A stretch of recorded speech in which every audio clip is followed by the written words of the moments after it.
Respecté. Dis-moi, qu'est-ce qui s'est passé ici après notre fuite en 88?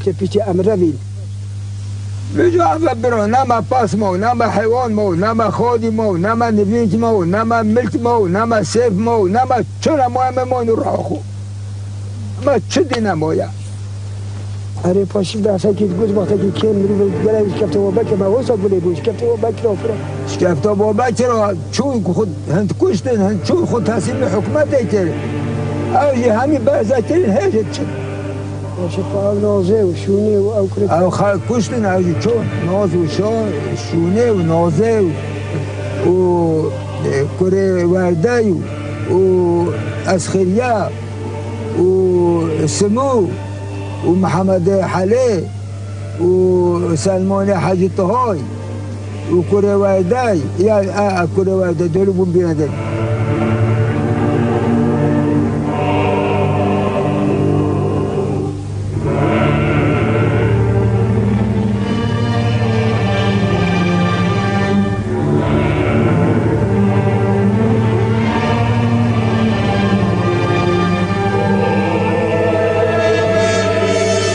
Cette grotte de Barbakir est située à 2000 mètres d'altitude, à plusieurs heures de marche du village de Sidik. Environ 250 personnes s'y étaient réfugiées.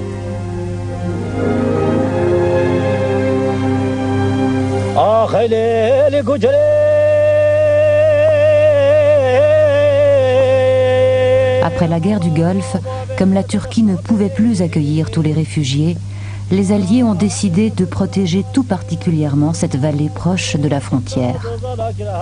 Rassurés par cette garantie, les paysans peu à peu reviennent. C'est le cas de la famille de Sidik. La vie ne demande qu'à renaître, une vie si simple.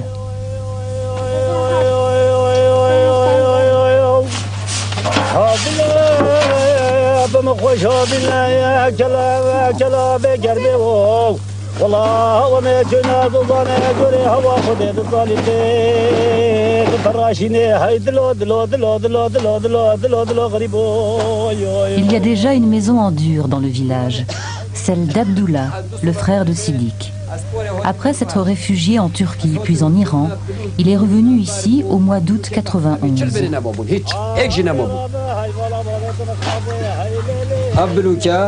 Ces pierres, ce sont celles de mon ancienne maison.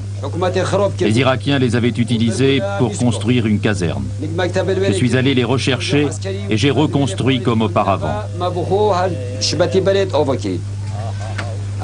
Ce bidon, j'ai dû aller le chercher en ville, à Dohuk. Il me sert à chauffer de l'eau. Comme ça, j'ai pu aménager une petite salle de bain à Hammam. On fait sa toilette et on lave le linge ici.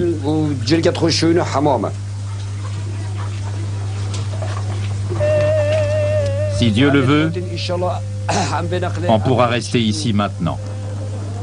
Abdullah est forgeron.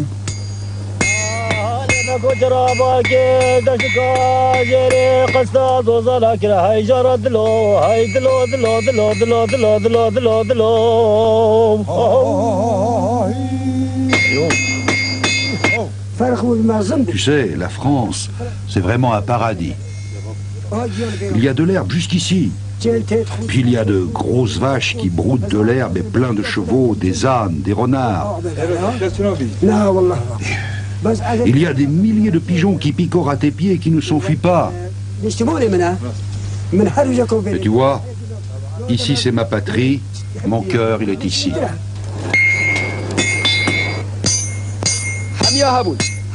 Avant, on avait tous des outils, mais en fuyant, on les a abandonnés. Et tout ce qui reste est abîmé.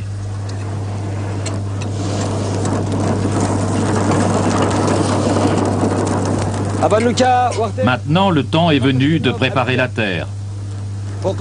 Il faut planter les pommes de terre, le sésame, les céréales.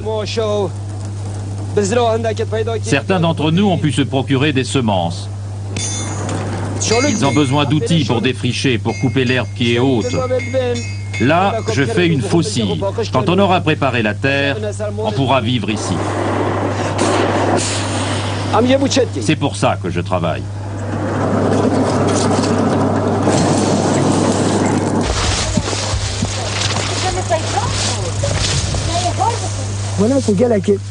Ça, ce sont mes pommiers, mes bons pommiers. Ils sont un peu secs, mais ils sont quand même en bon état et ils portent des fruits. Et moi, bien moi, je suis content. Mon neveu les arrose, il les entretient, il mange les pommes. C'est comme si c'était mon fils, mon neveu. Et tant mieux s'il en profite. Tout est bien. Ce qu'il nous faut maintenant, c'est que l'on construise des routes et des écoles pour que nous puissions revenir dans nos villages et recommencer à vivre ici. Il ne faut pas que nos enfants soient illettrés. Nous voulons pouvoir vivre comme tout le monde, dans la paix et la sécurité.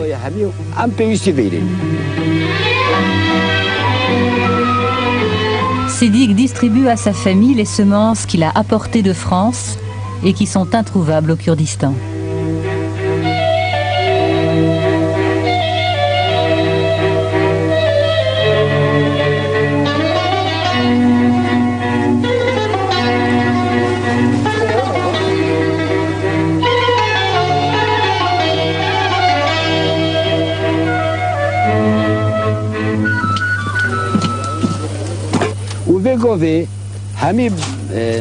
Il y a une centaine de familles qui sont revenues s'établir dans cette vallée.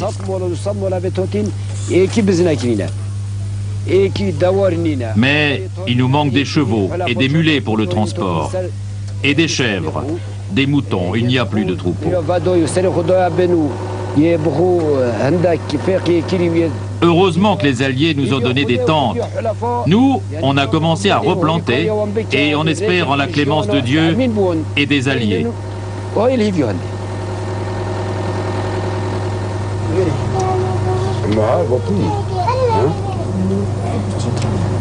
Pour la première fois depuis de longs mois, la famille de Sédic a ce soir envie de faire la fête.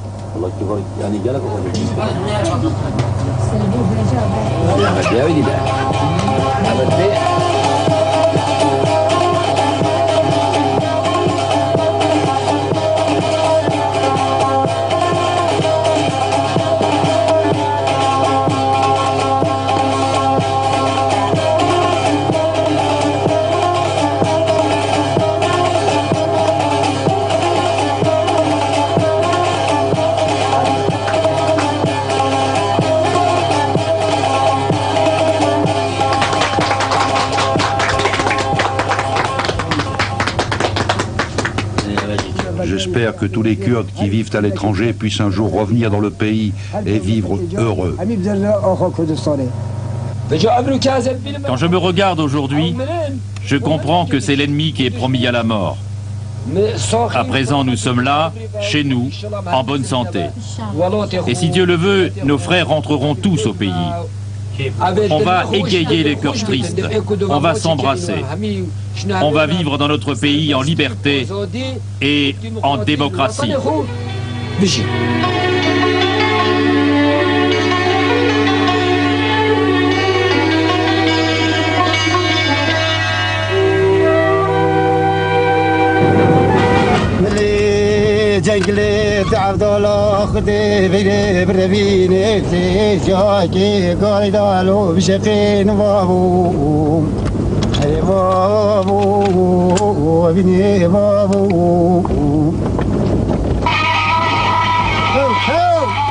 À quelques dizaines de kilomètres du village de Sédic serpente une route fraîchement construite. Elle mène au cœur le plus secret du Kurdistan.